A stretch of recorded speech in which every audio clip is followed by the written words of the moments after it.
Coucou! Aujourd'hui, c'est moi la narratrice, celle qui vous raconte l'histoire. Je m'appelle Léna et j'ai 7 ans. Je viens de passer en CE1. J'ai choisi de vous parler de mon chat qui a le même âge que moi. Il s'appelle Petit Jules. Il est noir avec des taches blanches sur le cou et le ventre. Il a les yeux verts. C'est un grand chasseur. Plusieurs fois par semaine, le matin, quand je me réveille, je découvre ses cadeaux au pied de mon lit. Souris mortes, oiseaux décapités ou autres petites bestioles. Il m'est même déjà arrivé de marcher dessus. Burk. C'est une expérience plutôt dégoûtante que je ne souhaite à personne. Parfois, il est tellement fatigué quand il rentre qu'il en oublie de tuer la proie qu'il a ramenée à la maison et déposée dans ma chambre. Il m'est même arrivé de me réveiller en pleine nuit en entendant une souris couiner. Catastrophe! Je ne savais pas trop quoi faire.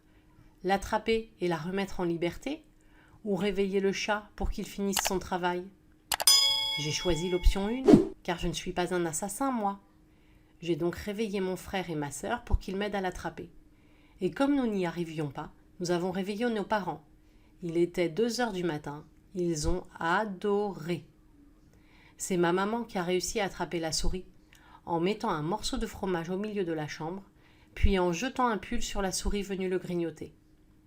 Nous l'avons ensuite relâché dehors, dans le jardin, avec son morceau de fromage, en lui conseillant de bien éviter les chats à l'avenir.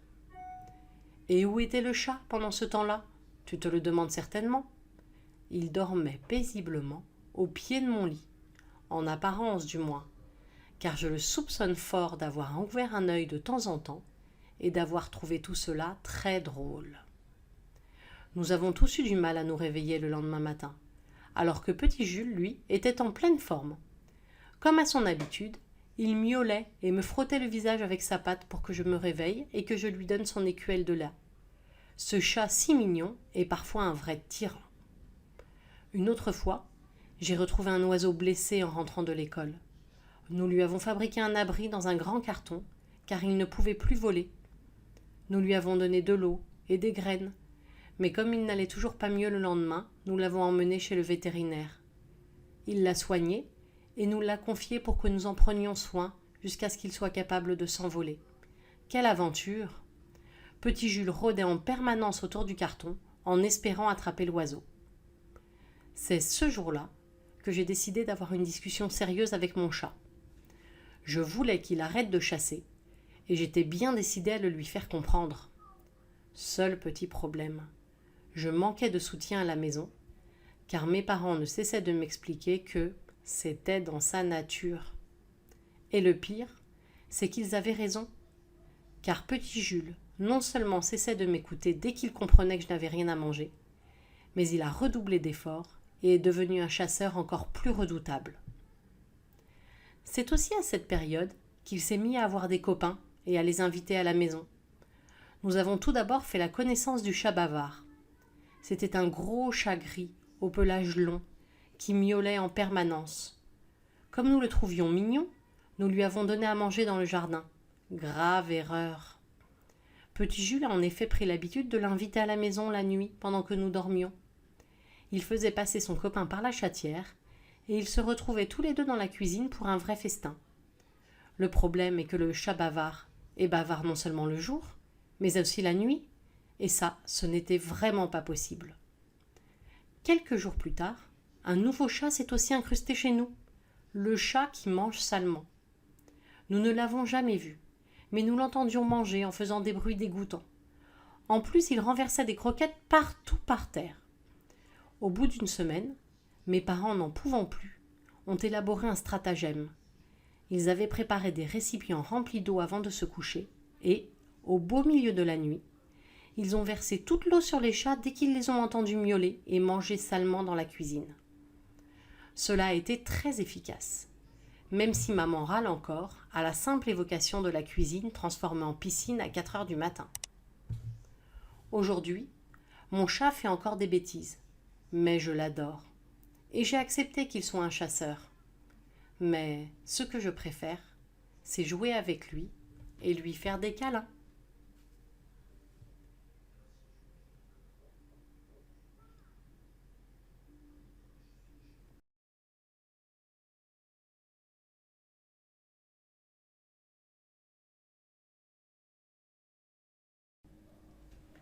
Coucou, aujourd'hui c'est moi la narratrice, celle qui vous raconte l'histoire. Je m'appelle Léna et j'ai 7 ans. Je viens de passer en CE1. J'ai choisi de vous parler de mon chat qui a le même âge que moi. Il s'appelle Petit Jules. Il est noir avec des taches blanches sur le cou et le ventre. Il a les yeux verts. C'est un grand chasseur. Plusieurs fois par semaine, le matin, quand je me réveille, je découvre ses cadeaux au pied de mon lit. Souris mortes, oiseaux décapités ou autres petites bestioles. Il m'est même déjà arrivé de marcher dessus. Burk. C'est une expérience plutôt dégoûtante que je ne souhaite à personne. Parfois, il est tellement fatigué quand il rentre qu'il en oublie de tuer la proie qu'il a ramenée à la maison et déposée dans ma chambre. Il m'est même arrivé de me réveiller en pleine nuit en entendant une souris couiner. Catastrophe! Je ne savais pas trop quoi faire. L'attraper et la remettre en liberté ou réveiller le chat pour qu'il finisse son travail. J'ai choisi l'option 1, car je ne suis pas un assassin, moi. J'ai donc réveillé mon frère et ma sœur pour qu'ils m'aident à l'attraper. Et comme nous n'y arrivions pas, nous avons réveillé nos parents. Il était 2 heures du matin. Ils ont adoré. C'est ma maman qui a réussi à attraper la souris, en mettant un morceau de fromage au milieu de la chambre, puis en jetant un pull sur la souris venue le grignoter.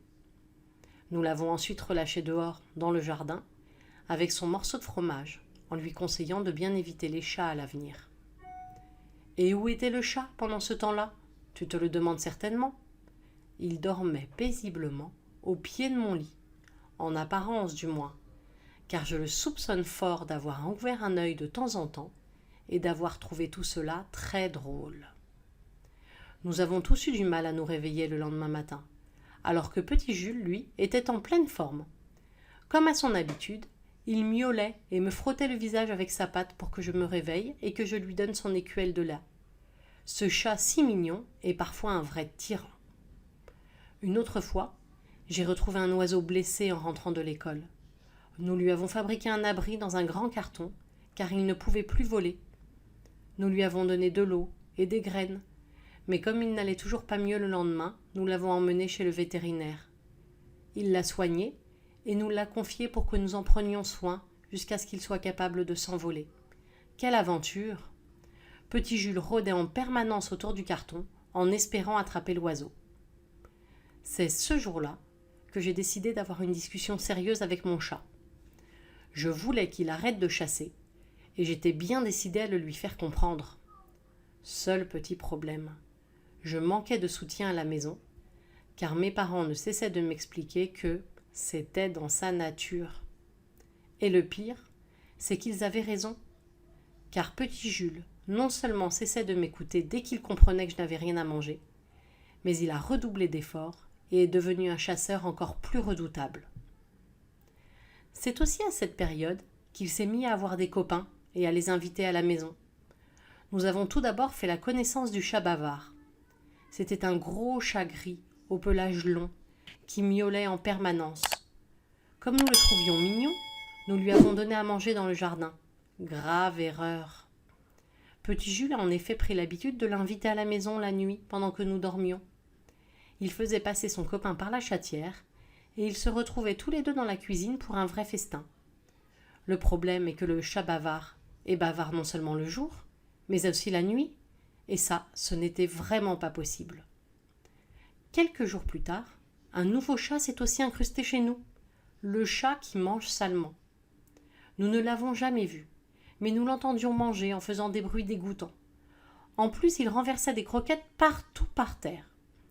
Au bout d'une semaine, mes parents, n'en pouvant plus, ont élaboré un stratagème. Ils avaient préparé des récipients remplis d'eau avant de se coucher et, au beau milieu de la nuit, ils ont versé toute l'eau sur les chats dès qu'ils les ont entendus miauler et manger salement dans la cuisine. Cela a été très efficace, même si maman râle encore à la simple évocation de la cuisine transformée en piscine à 4 heures du matin. Aujourd'hui, mon chat fait encore des bêtises, mais je l'adore. Et j'ai accepté qu'il soit un chasseur. Mais ce que je préfère, c'est jouer avec lui et lui faire des câlins.